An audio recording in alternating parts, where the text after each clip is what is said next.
Hello बच्चों, कैसे हो आप लोग सभी। आपका मेरे चैनल माइंड योर साइंस पर सभी का हार्दिक स्वागत। और हम पढ़ रहे हैं +2 क्लास की unit number 5 that is surface chemistry.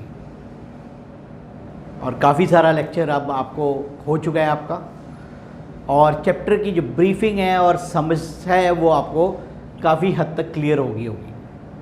Second topic चल रहा है हमारा कोलाइडल सॉल्यूशंस। कल हमने पढ़ा था कोलाइडल सॉल्यूशंस को क्लासिफाई किया गया है lyophilic and lyophobic colloidal solutions के आधार पर। फिलिक का मतलब है स्ट्रॉन्ग अट्रैक्शन, फोबिक का मतलब है जिसमें अट्रैक्शन कम होती है, रिवल्शंस कह सकते हो, बट अट्रैक्शन कम ही कहेंगे, तो weak sort of interaction between disperse phase and disperse medium, that is called as lyophobic colloidal solutions। आज हम इस दोनों सॉल्यूशन की कंपैरिजन पढ़ेंगे, कंपैरिजन स्टडी करेंगे, दोनों में अंतर क्या होता है। और अगला टॉपिक है हमारा classification of colloidal solution on the basis of molecular size. Molecules जो उसके अंदर प्रेजेंट है उसको किस तरीके से बांटा गया है। तो ये मैंने कल आपको ये दोनों टॉपिक्स के बारे में डिस्कस किया था, तो अब मैं सीधा आपको लेक्चर पे लिए चलता हूँ। तो आज का जो विषय रहेगा surface chemistry unit number 5, and we are going to study about the lyophilic and lyophobic colloidal solutions dear students, and the classification of the colloidal solution on the basis of molecular size. तो these are the two topics we are going to cover today. तो आज हम इन दो विषयों पे बात करेंगे। तो now will study about the comparison between the two solution that is lyophilic and lyophobic colloidal solutions. Difference का क्वेश्चंस डिफरेंस की फॉर्म में, टेबुलर फॉर्म में किया जाता है, जिसकी जानकारी आपको मिल चुकी है। Now we have done the table formation, table बना चुका हूँ मैं। लायोफिलिक कोलाइडल सॉल्यूशन, सॉल्यूशन या sol, you can also write sol also. Lyophobic colloidal solution, solution या सोल। सबसे पहली बात क्या है, पहले 2 पॉइंट्स तो बिल्कुल ही आसान है।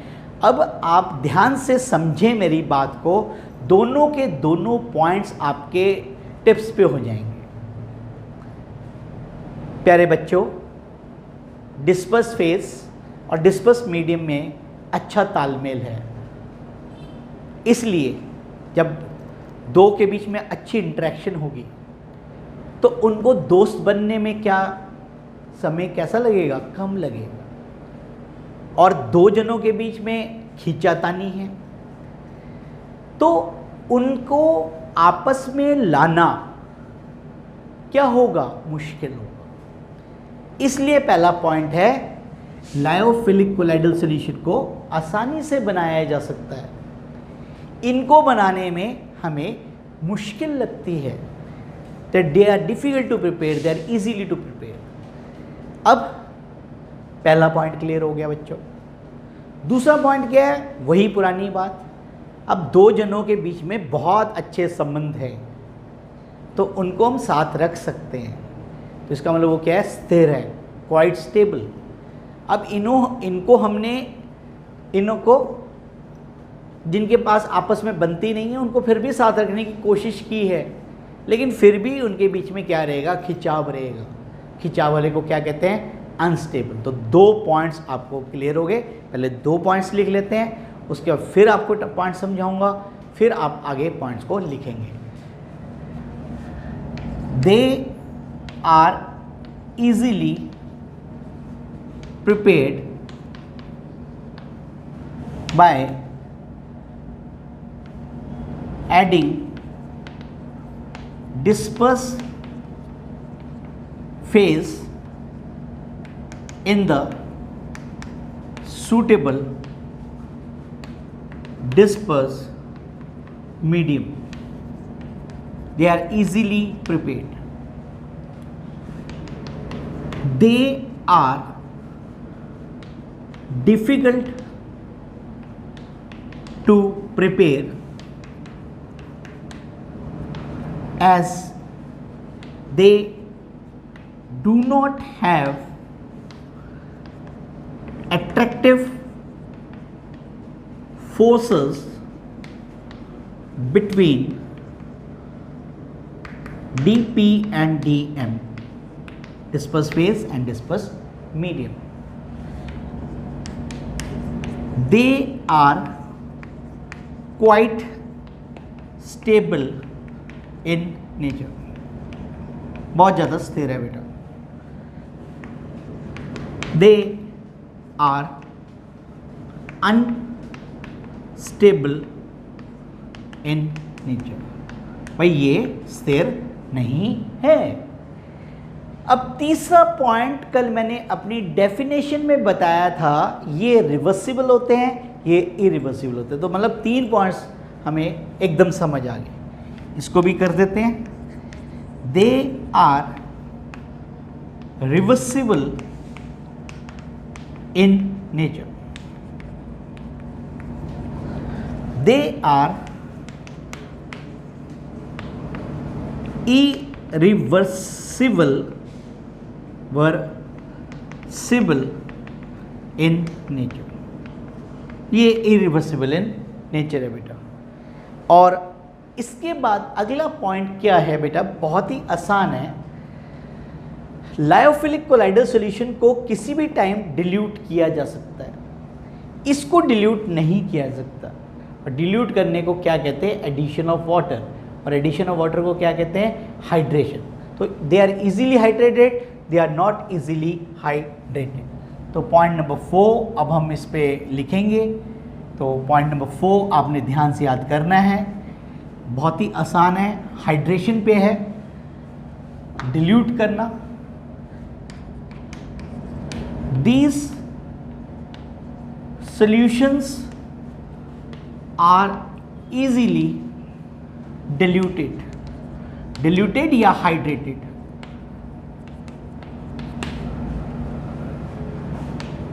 These solutions are not easily diluted bracket में hydrated. इसके बाद डियर स्टूडेंट्स, मैंने आपसे पहले भी जिक्र किया है कि हाँ, आप सोच रहे होंगे सर क्वेश्चन तो पूरा हो गया है, 4 पॉइंट्स हमने लिख दिए. बिल्कुल सही बात सोची आपने. लेकिन जब MCQs आते हैं तो उसमें से 4 ऑप्शंस दे देगा, बोलेगा इसमें से कौन सा ट्रू है और कौन सा इसमें से ट्रू नहीं है या फॉल्स है. इस पॉइंट को ध्यान रखना है. उसके लिए हमें सारे पॉइंट्स क्लियर होने चाहिए. तो इसीलिए आपके पेपर में जब क्वेश्चन आया 2 मार्क्स का डिफरेंस का, तो you have to write 4 points. मैं बार बार ये बात अपनी वीडियो में बताता हूँ जिससे कि आपको क्लियरिफिकेशन हो जाए. How to attempt the paper, ये आपके साथ डिस्कस किया जाता है कि भाई कैसे आपने पेपर में अच्छे मार्क्स लेने. और पूरा लिखने की ज़रूरत नहीं होती. जो बहुत इंटेलिजेंट बच्चे होते हैं, जो 100 में से 100 स्कोर करते हैं, वो तो पूरा का पूरा एज इट इज़ जितना उनको टीचर ने पढ़ाया हो तो पूरा लिख देते हैं. लेकिन हम जो वीडियो सब बना के सोच के बना रहा हूँ, ये सभी के लिए है. एवरेज भी है, अबव एवरेज भी है, बिलो एवरेज भी है और बहुत हाई भी है. तो हम उस हिसाब से बना रहा हूँ. ये नहीं कि मैंने कहा कि भाई 4 पॉइंट्स बना दिए, एवरेज बच्चे के लिए काम हो गया. लेकिन MCQ आ गया तो आप उसको अटेम्प्ट नहीं कर पाएंगे. अगले दोनों पॉइंट्स आपने ध्यान से याद करने हैं. पहला है द विस्कोसिटी. विस्कोसिटी आपको पता है, फोर्सेस, लिक्विड के अंदर जो forces, that is flowing property, that is called viscosity. Viscosity of the solution is high as compare to the dispersed medium. भाई जब ये लायोफिलिक कोलाइडल सॉल्यूशन बनता है वो थोड़ा सा गाढ़ा हो जाता है, हिंदी भाषा के अंदर गाढ़ा हो जाता है, विस्कोसिटी बढ़ जाती है. लायोफोबिक के अंदर ऐसा कोई चेंज नहीं आता। The viscosity of the solution remains the constant as compared to the disperse medium. तो बेटे ये लास्ट के जो 2 पॉइंट्स हैं मैं फिर से बताऊंगा, ये थोड़े से मुश्किल हैं। These are hard as compare to other points, और हार्ड तो उन बच्चों को लगेगा जिन्हें समझ नहीं आएगा। इसमें फैक्टर है विस्कोसिटी, और 6th फैक्टर जो हम पॉइंट लिखने जा रहे हैं that is surface tension. Viscosity बढ़ जाती है, सरफेस टेंशन घट जाती है, उल्टा मत कर देना। तो अब मैं आपका 6th पॉइंट आपके साथ शेयर करूंगा बच्चों, तो आपने नोट कर लेना है। तो ये पॉइंट आपसे MCQ की फॉर्म में पूछे जा सकते हैं, तो इसीलिए आपके साथ मैं हर बात शेयर करता हूँ। The surface tension of the, ये सोल्यूशन बनाया बेटा, रिजल्ट इन सोल्यूशन लिखा हुआ है, मैंने सोल्यूशन लिख दिया, थोड़े से वर्ड काट दिए। Is low as compare to the disperse medium. उनसे ये क्या होती है, लो हो जाती है, और प्रॉपर्टी क्या है, सरफेस टेंशन। यहाँ पर remains the constant. The surface tension of the solution remains the constant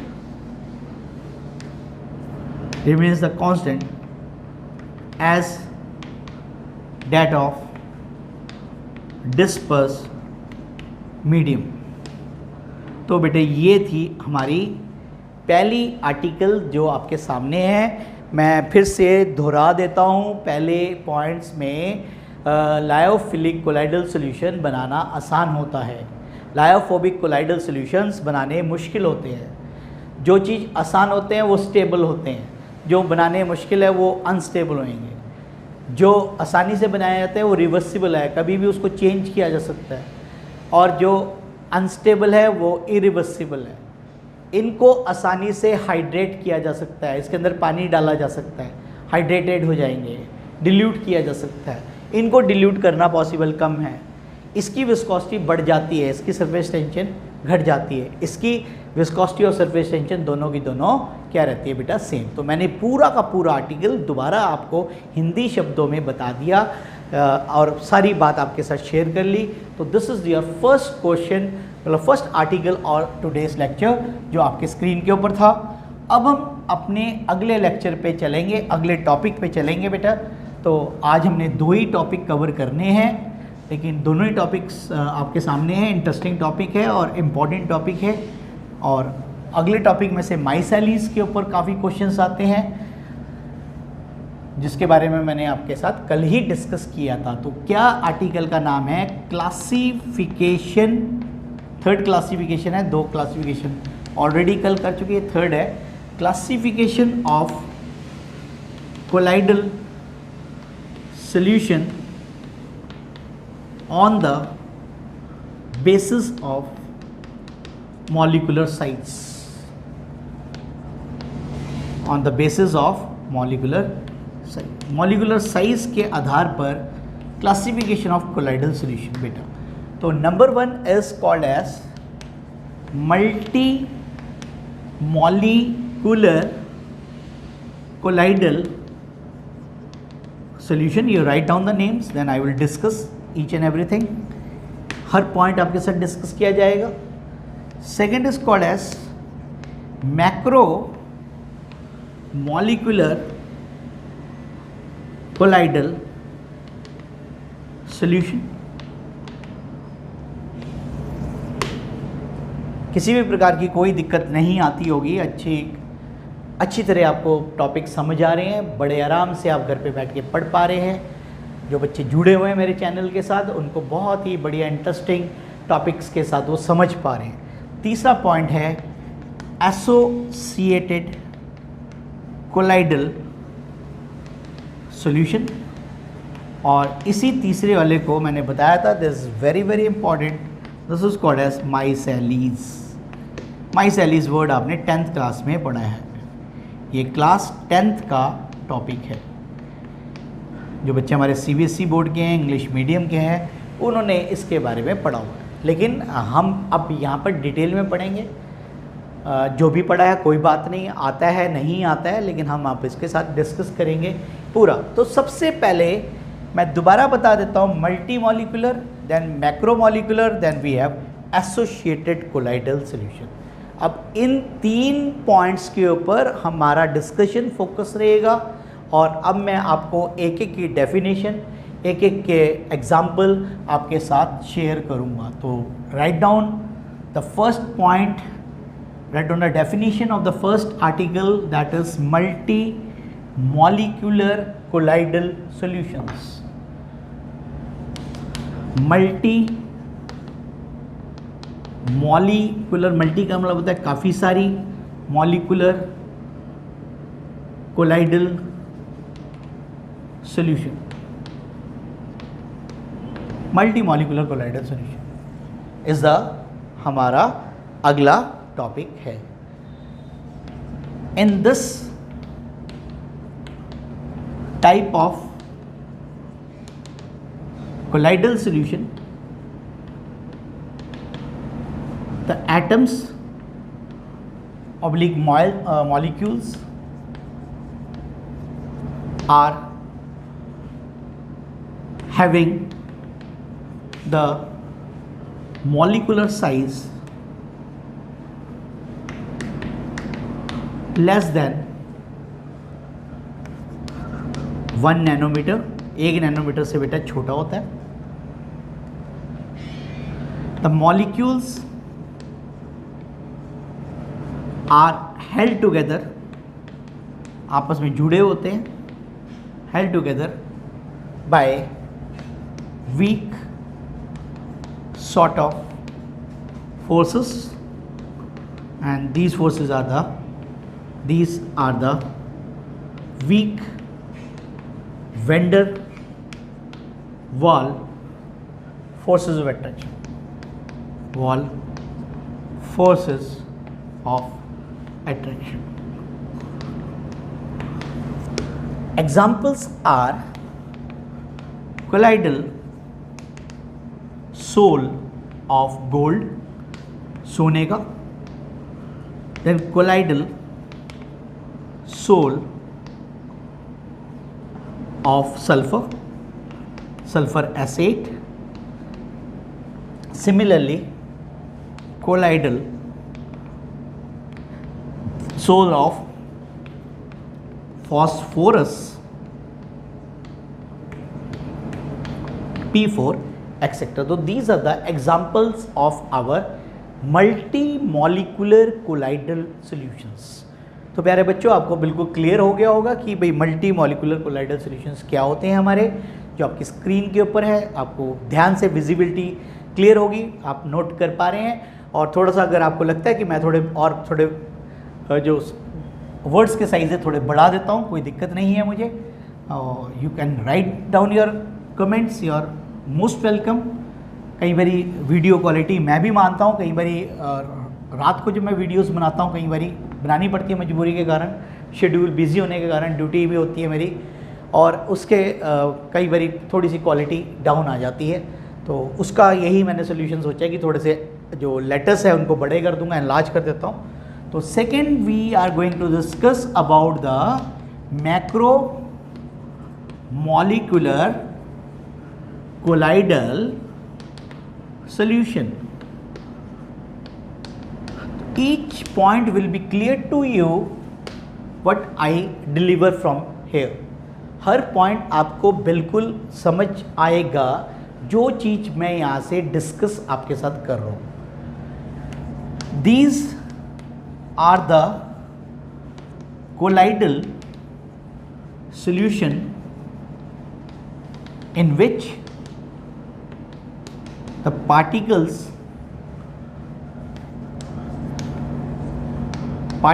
oblique molecules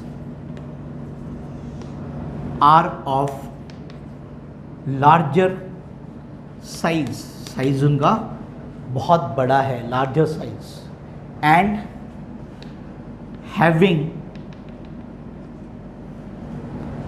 और साथ में साइज बड़ा है और having high molecular mass. High, ये इंपॉर्टेंट पॉइंट है, molecular mass are called as macro. हाँ बेटा, मैं सॉरी, मैक्रो मतलब बताना भूल गया था। माइक्रो शब्द का उल्टा होता है मैक्रो। तो माइक्रो होता है स्मॉल और मैक्रो मीन्स बिग, और इसीलिए लिखा है कि मॉलिक्यूलर मास इनके खूब सारा होता है, तो they have large molecular mass, इसलिए इनको मैक्रो मॉलिक्यूलर कोलाइडल सॉल्यूशंस कहते हैं। मैक्रो मॉलिक्यूलर कोलाइडल सॉल्यूशंस कहा जाता है। अब इसको दो पार्ट्स में बांटा गया बेटा, एक नेचुरल और एक आर्टिफिशियल। नेचुरल कौन से, जो हमें अपने आप प्लांट्स या एनिमल से प्राप्त होते हैं, उसे हमने नाम दिया मैक्रोमोलिकुलर कोलाइडल सॉल्यूशन, और जो हम खुद बनाते हैं वो हमारे कौन से हैं, दैट इज कॉल्ड आर्टिफिशियल। तो example, there are two category of example, one is natural macro molecular colloidal solution, macromolecular colloidal solution. क्या एग्जांपल्स हैं इसके, प्रोटीन्स, एंजाइम्स, सब शब्द आपने पढ़े हुए हैं। Then we have cellulose, carbohydrates. तो these are the examples of macromolecule. Starch उस दिन बना के दिखाया था मैंने सॉल्यूशन स्टार्च, नेचुरल है बेटा ये। बी आर्टिफिशियल, आर्टिफिशियल आगे कंटिन्यूड है मैक्रोमोलिकुलर कोलाइडल सॉल्यूशन। आर्टिफिशियल में हमारे पास आते हैं पॉलीमर्स। पॉलीमर्स पूरी यूनिट है, कुछ पॉलीमर्स के नाम यहाँ पर लिखे गए हैं। पहले तो सबसे पहले खुद ही लिख दिया गया, polymers are the macromolecular molecules. Polymers जिसके अंतर्गत आता है polyvinyl chloride, PVC, you can write PVC short. Then we have polythene जिसको गवर्नमेंट ने बैन किया हुआ है। Then we have polystyrene। ये सब हमारे man made macromolecular colloidal solutions हैं। तो जो पॉलीमर्स होते हैं ये हमें पता लग गया, they are the macromolecular colloidal solutions. तो अब ये टॉपिक बिल्कुल आपको क्लियर हो गया होगा बेटा। अब हमने तीसरा पॉइंट पढ़ना है जो कि सबसे इम्पॉर्टेंट है। सबसे इम्पॉर्टेंट क्या है, associated colloidal solution. Third part नाम है associated colloidal solution.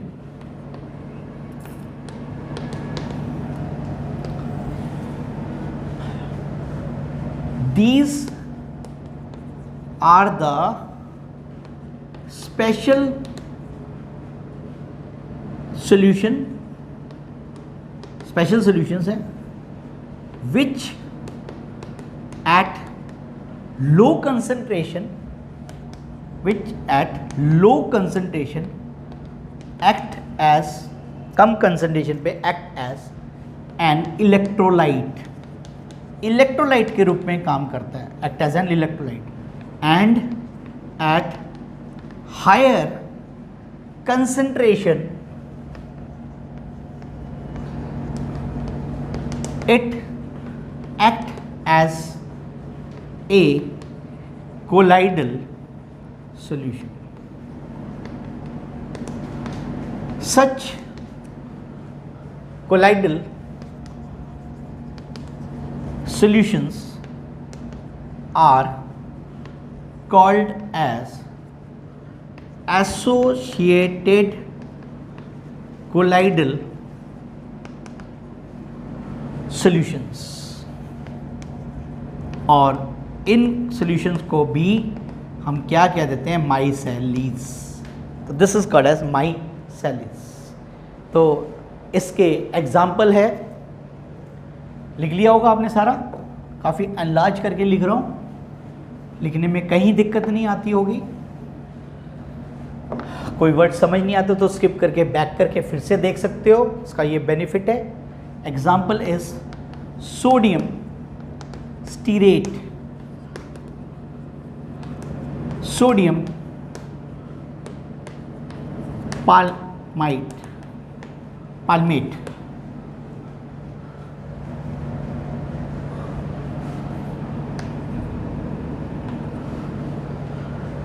Sodium stearate is C17H35COONA, जो कि डिसोशिएट हो जाता है यहाँ से C17H35COO negative plus sodium positive ion. और ये जो हमारा स्टीरेट आयन है, स्टीरेट आयन बोलते हैं इसको, ये लो कंसंट्रेशन में जब इसकी हाई कंसंट्रेशन करते हैं तो ये एसोशिएट हो जाते हैं और कोलाइडल सॉल्यूशन बना लेते हैं। तो लिखो बेटे यहाँ पर एग्जाम्पल के साथ, at high concentration, at high concentration the stearate ion associates to form the what, colloidal solution, to form the colloidal solution। तो ये हमारा एसोसिएटेड कोलाइडल सॉल्यूशन की बात रखी मैंने आपके साथ। और अब मैं इसके अंदर दो और पॉइंट इंपॉर्टेंट कवर करूंगा। वन इज कॉल्ड एज, इसी आर्टिकल के अंदर, ये कॉन्टिन्यूड है आर्टिकल, और फिर इसकी फॉर्मेशंस बताई जाएगी कैसे ये काम करके, हाउ इट फॉर्म्स। तो सबसे पहले हम बात करेंगे craft temperature, very very important है। दोनों आर्टिकल्स इसी आर्टिकल के पार्ट हैं। One is called a craft temperature और सेकेंड आर्टिकल का नाम है, वेरी इंपॉर्टेंट बेटा, क्रिटिकल माइसेलीज कंसंट्रेशन। जैसे आपको याद होगा प्लस 1 में एक BOD होता है, ऐसे ही ये CMC पूछा जाता है, स्टैंड्स फॉर, बहुत बार MCQ आया है। अब इन दोनों की परिभाषाएं आपको पढ़ाई जाएगी, दोनों ही वेरी वेरी इंपॉर्टेंट है बेटा। तो एक पर्टिकुलर टेम्परेचर होता है जिसके ऊपर ही कोलाइडल सॉल्यूशंस बनते हैं, ठीक है, और that temperature is called as Krafft temperature. It is that temperature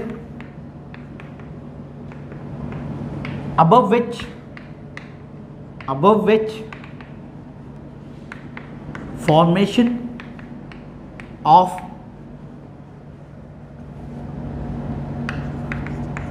associated colloidal solution take place।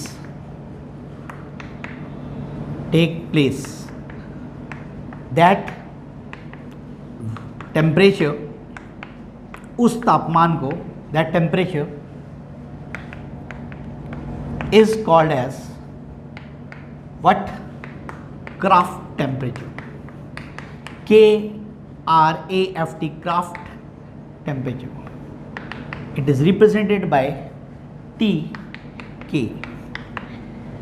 और एक पर्टिकुलर कंसंट्रेशन होती है, उस पे ही हमारी कोलाइडल सॉल्यूशन बनती है एसोसिएट, और उस कंसंट्रेशन को क्या कहा गया है, क्रिटिकल माइसेली कंसंट्रेशन। कंसंट्रेशन बताया मैंने, हाई करनी पड़ती है बट एक पर्टिकुलर पॉइंट के ऊपर बनता है।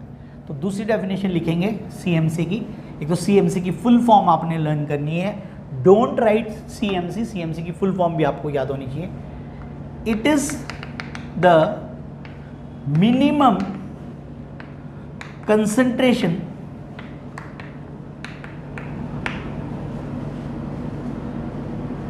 of the solution which results into the formation of associated colloidal solution, और इसी को शॉर्ट में एक शब्द में कहा गया माइसेलिस, इज कॉल्ड एज, कहा जाता है as called as critical micelles concentration,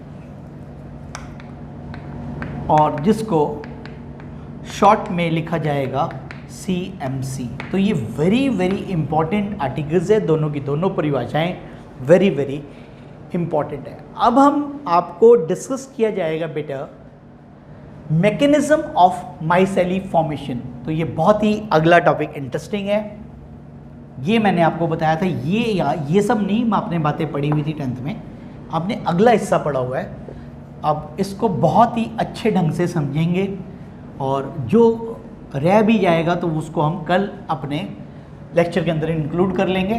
तो now we are discussing about the mechanism of micelles formation. और माइसेलीज आप जानते ही हैं क्या है, एसोसिएटेड कोलाइडल सॉल्यूशंस को बोलते हैं, उसकी फॉर्मेशन डिस्कस करनी है। इसके लिए मैंने अभी आपको बताया सोडियम स्टीरेट या पालमेट लेंगे। सोडियम स्टीरेट ले लेते हैं हम, जिसका फॉर्मूला है C17H35COONA या फिर C15H31COONA, सोडियम पालमेट का फॉर्मूला है बेटा। सोडियम दोनों में से किसी का भी आप एग्जांपल लेके समझा सकते हैं, पालमेट का फॉर्मूला है बेटा।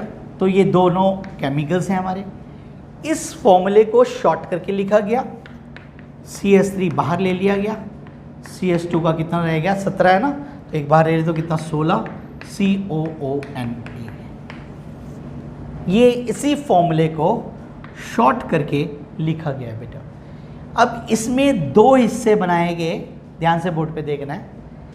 एक हिस्सा तो ये आपको नज़र आ रहा है और एक हिस्सा ये वाला नज़र आ रहा है। ये तो कार्बन और हाइड्रोजन है, तो इसको बोलते हैं हाइड्रोकार्बन। और हाइड्रोकार्बन कैसा है, नॉन पोलर। ये वाला देखें हिस्सा, इसमें नेगेटिव है, इसमें पॉजिटिव है, और इसको क्या कहेंगे, चार सेपरेट हो गया, polar part. It is the known the polar part. ठीक है, तो ये सबसे पहले इसको डिस्टिंग्विश किया गया है, दो हिस्सों में बांट दिया गया, polar part and this is the non polar part. अब इसको रिप्रेजेंट कैसे किया गया बेटा, तो ये समझ आएगा तभी आप इसकी फॉर्मेशन समझ पाओगे, अदरवाइज आप इसको समझ नहीं पाएंगे। अब क्या हुआ बेटा, इसको रिप्रेजेंटेशन कैसे किया गया बेटा, इसको रिप्रेजेंट करने के लिए हाइड्रोकार्बन से आपको ब्रॉड लाइन नोटेशन समझाई गई थी, गिन के नहीं बनानी है, ऐसे ही बना देनी है। तो ये हमने इसको इसमें उतार दिया। तो अब आप देख रहे हैं इसका दो भाग है, इसके भी क्या है, this is non polar part, और ये वाला हिस्सा क्या है बेटा, नेगेटिव पॉजिटिव होने के कारण this is the polar part. अब इसकी आगे की जानकारी, फॉर्मूले को तोड़ा, फॉर्मूले को दो पार्ट्स में बांटा, और फिर इसको मैंने रिप्रेजेंट किया तीसरे पार्ट के अंदर। अब मैं क्या समझाने लग रहा हूँ, ध्यान से देखना है। ये जो पार्ट है इसको तो बोलते हैं हेड, सिर, HEAD head, and this is called as tail, पूंछ। Head part is water loving, और लविंग के लिए क्या वर्ड यूज किया है, हाइड्रोफिलिक इन नेचर। तो जो हमारा बेटा हेड पार्ट है वो पानी से प्यार करने वाला है, तो हाइड्रोफिलिक इन नेचर है। ये वाला हिस्सा हाइड्रोकार्बन है, ये वाटर से दूर भागने वाला है, रिप्लेंट है ये। और रिप्लेंट को क्या कहेंगे? Hydrophobic in nature. तो फिर से मैं रिपीट कर रहा हूँ, दोहरा रहा हूँ, जो टेल पार्ट है वो हाइड्रोफोबिक है, हेड पार्ट जो है वो हाइड्रोफिलिक है। तो अब आपको ये क्लियरिटी आ रही होगी कि भाई आपको क्या पढ़ाया जा रहा है। अब मैं इसका सल्यूशन बनाऊंगा और सल्यूशन में आपको समझ आएगा कि ये कैसे हमारे हाउ इट वर्क्स, कैसे हमने माइसेलीज बनानी है। तो सबसे पहले तो ये चीज़ समझ आनी जरूरी है। अब देखो बेटा, मैंने क्या किया,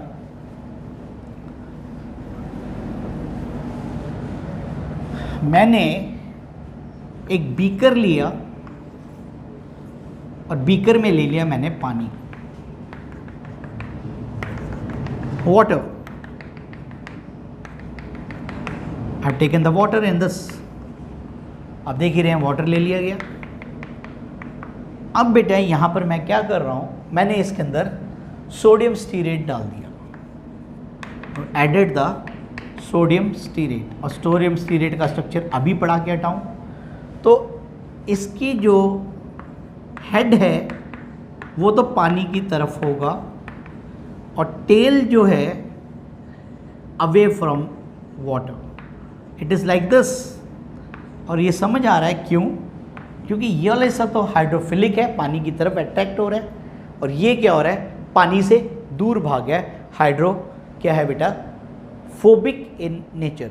जब इसकी कंसंट्रेशन बढ़ाई जाती है, when we increase the concentration, जब सोडियम स्टीरेट की कंसंट्रेशन बढ़ा दी जाएगी तब ये पार्टिकल्स अपने आप ही सॉल्यूशन के अंदर चला जाएगा। और सॉल्यूशन के अंदर कैसे चला जाएगा? तो ये like this, this is the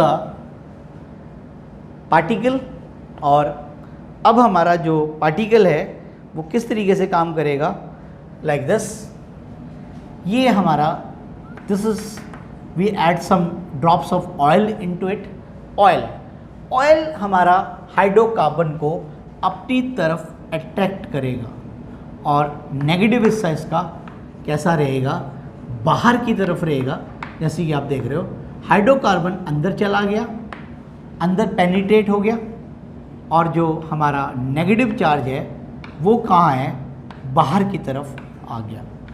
तो ये इस तरीके से सराउंड कर लेगा इसको, जैसे कि आपने देखा इस पिक्चर के अंदर। तो ये इस तरीके से अपना सिस्टम बना लेगा और इस तरीके से ये एकत्रित हो जाएगा। जब हम इसमें क्या करेंगे बेटा? इसके अंदर ऑयल ड्रॉप्स डालेंगे, और जब इसकी कंसंट्रेशन बढ़ाई जाती है तो ये जो सोडियम स्टीरेट के पार्टिकल्स हैं वो क्या करते हैं? अपने आप को अरेंज कर लेते हैं, और अरेंज करके ये क्या बना लेते हैं? एक समूह बना लेते हैं, और वो बन जाता है हमारा क्या बेटा? माइसेलीज। तो this is all about the formation of micelles. इसमें आपको इसका टेल और हेड पता रखना है क्या होता है, कौन सा हाइड्रोफोबिक है, कौन सा हाइड्रोफिलिक है, क्यों है, कैसे है, वो सारी बातें मैंने आपको समझाई। अब इसी से ही टॉपिक, अभी तो ये पूरा नहीं हुआ, इसके नोट्स हमें कल डिलीवर करूँगा। इसके जो नोट्स हैं वो कल हम डिस्कस करेंगे, आपके साथ लिखवाऊंगा, शेयरिंग करूँगा। और इसी से जुड़ा हुआ है article cleaning action of soap. ये भी आपका बेटा 10th क्लास का आर्टिकल है, क्लीनिंग एक्शन ऑफ सोप। तो ये भी आपने 10वीं में पढ़ा हुआ है कि कैसे कपड़े की धुलाई की जाती है साबुन द्वारा। तो उसमें भी ये माइसेली फॉर्मेशंस होती है बेटा, और वो कैसे डस्ट पार्टिकल्स को एकत्रित करके कपड़े से हमारे अलग कर देता है, उसके बारे में पूरी डिस्कस करेंगे बेटा। तो आज का जो लेक्चर था ये मैकेनिज़्म का, मैंने इसका जो आइडिया है, विजुअल आइडिया है, वो आपके साथ मैंने शेयर किया। और नोट्स इसके पेंडिंग हैं, मैंने अभी नोट्स नहीं दिए हैं इसके, कहीं सोचे कि सर ने नोट्स दे दिए, नोट्स नहीं मैंने दिए हैं बेटा। I will give you the notes, full notes इसके पूरे आर्टिकल के बारे में, मैकेनिज़्म के अंदर। तो ये सिर्फ डायग्राम से मैंने आपके साथ शेयर करने की कोशिश की है, और इसी के साथ जुड़ा हुआ है। ये टॉपिक समझ आता है तो दूसरा टॉपिक आपको क्लीनिंग एक्शन ऑफ सोप समझ आएगा। अगर पहला समझ नहीं आया तो आपको क्लीनिंग एक्शन ऑफ सोप समझ नहीं आएगा। और माइसेली जो है हमारा फॉर्मेशन ऑफ माइसेली, ये बहुत ही इंपॉर्टेंट टॉपिक है। क्राफ्ट टेम्परेचर क्या होता है और CMC क्या होता है, क्रिटिकल माइसेली कंसंट्रेशन। तो CMC की अलग अलग वर्ड्स बनाए हुए हैं, तो it is CMC stand for critical माइसेली concentration. ठीक है, इसको याद करना है आपने। तो it is very very important. MCQ बहुत बार पेपर में आया आपके फाइनल पेपर के अंदर। और इसी के साथ ही आज का जो वीडियो लेक्चर है यहीं पर ही मैं क्लोज करता हूँ। Thank you for watching my channel, that is mind your science.